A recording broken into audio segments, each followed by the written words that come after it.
नमस्कार दोस्तों, स्वागत है आज की एक नई वीडियो में। दोस्तों आज की इस वीडियो में आप सभी के सामने बहादुर कहानी का बहुत ही सरल सारांश लेकर के आ चुका हूं। जी हां दोस्तों, अगर आप कभी क्लास 12th बोर्ड एग्जाम है तो आज की वीडियो बहुत ही ध्यान से देखिएगा। और मैं ये गारंटी के साथ कहता हूं, अगर आज की इस वीडियो को आप अंतिम तक देख लिए तो बहादुर कहानी का सारांश आपको दोबारा नहीं पढ़ना पड़ेगा। बोर्ड एग्जाम तक ये आपके दिमाग में रहेगा, ये मेरी गारंटी है। तो चलिए दोस्तों शुरू करते हैं और पूरे कहानी के सारांश को बहुत ही बेहतरीन तरीके से समझेंगे। एक एक शब्द मैंने बहुत ही सरल ढूंढ ढूंढ करके लिखे हैं और आप सभी को ध्यान से वीडियो को देखना है। और अगर आपको वीडियो अच्छा लगे तो प्यारा सा एक लाइक कर देना और दोस्तों के पास शेयर कर देना, ठीक है। चलिए शुरू करते हैं। देखिए, आपको एग्जाम में कहानी का सारांश लिखने से पहले ऐसे ही हेडिंग डालना है, लेकिन हेडिंग आपको काले पेन से डालना है, लाल का कहीं पर भी यूज नहीं करना है, ठीक है। उसके बाद लिखेंगे, अमरकांत जी द्वारा लिखी बहादुर कहानी एक मध्यम वर्गीय परिवार में नौकर के साथ परिवारजनों द्वारा किए गए अत्यधिक कटु व्यवहार की कहानी है, ठीक है। मध्यम वर्गीय परिवार में नौकर के साथ किया गया व्यवहार, यानी परिवार वाले लोगों ने नौकर के साथ कैसा क्या व्यवहार किया, इस कहानी में अच्छे से बताया गया है, ठीक है। बहादुर नेपाल का 12 से 13 वर्षीय एक बालक है जो इस कहानी का नायक है, ठीक है, जो अपनी माता के दुर्व्यवहार से तंग आकर घर से शहर जाता है। किसके दुर्व्यवहार से? माता के, यानी बहादुर की माता उसके साथ गलत व्यवहार करती थी या पता नहीं क्या करती थी, मतलब दुर्व्यवहार करती थी, जिससे बहादुर तंग आ गया था और घर छोड़ करके शहर चला जाता है और वहां पर निर्मला के परिवार में नौकरी करने लगता है। किसके परिवार में? निर्मला के परिवार में, ठीक है। आगे देखिए, अब आगे लिखेंगे दोस्तों, बहादुर निर्मला के घर के सभी काम बहुत ही अच्छी तरह से करता है। निर्मला और उसका परिवार पहले तो बहादुर से अच्छा व्यवहार करते हैं, यानी जब बहादुर शुरू शुरू में घर में नौकरी ज्वाइन किया निर्मला के, तब तो बहादुर के साथ अच्छा आचरण करते थे, अच्छे से बोलते थे, रहते थे सब लोग, और अच्छे से बहादुर पूरा काम करता था घर का।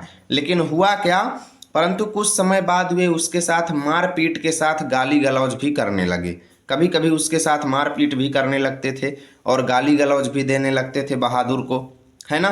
किसके घर वाले? निर्मला के घर के जो व्यक्ति बच्चे लोग थे या कह लो अभिभावक लोग जो थे, वो बहादुर के साथ क्या करते थे? मारपीट भी करने लगते थे, ठीक है। मारपीट और गालियों के कारण बहादुर का मन काम में नहीं लगता था, बिल्कुल भी नहीं लगता था।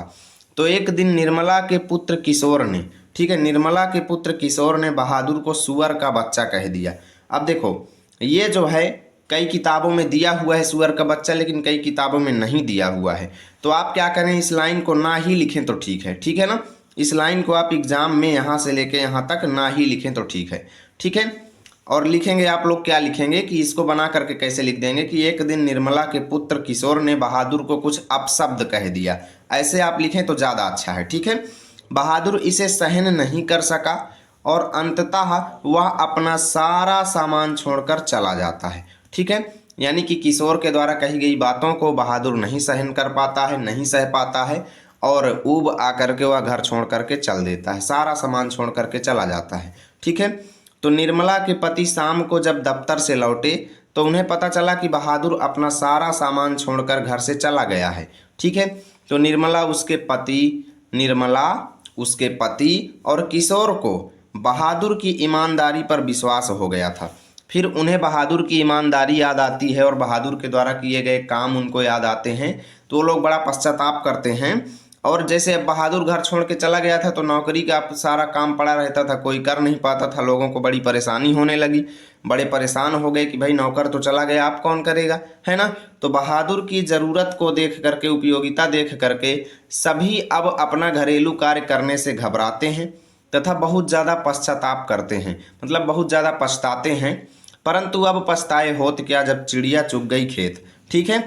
बहादुर में सहनशीलता और स्वाभिमान की भावना कूट कूट करके भरी है, उसके इसी चरित्र के कारण यह कहानी हमें प्रिय है, ठीक है। अब आप लोग इसका स्क्रीनशॉट ले लीजिए। देखिए, उम्मीद करता हूँ पूरी कहानी आपके दिमाग में चली गई होगी। यदि वीडियो अच्छा लगे तो लाइक करें। और एग्जाम में कई लोग कहेंगे भैया इतना लिख देंगे तो क्या हमें फुल मार्क्स मिलेगा?